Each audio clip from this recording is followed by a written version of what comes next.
நாளைக்கு முடிச்சுன்னா நீ வெள்ளிக்கிழமை தான் விட. ஆமாம், வேலைக்கிழமை கிடையாது. நான் வேலைக்கிழமை ஊரில் ஒருத்தவங்க ஃபங்க்ஷனுக்கு இன்வைட் பண்ணியிருக்காங்க.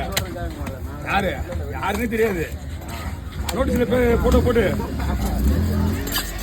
மீன் வெட்டுற ஃபோட்டோ போட்டு தான் இப்படி பிடிச்சி ஃபோட்டோ போட்டு. அவன் 10ஆம் தேதி ஃபங்க்ஷனு. சீஃப் கெஸ்டா?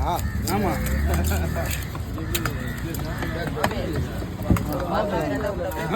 சீஃப் கெஸ்டா?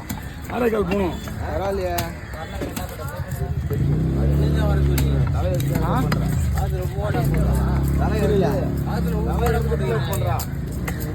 என் போட்டோ இப்போ நான் உன் போட்டோ தான்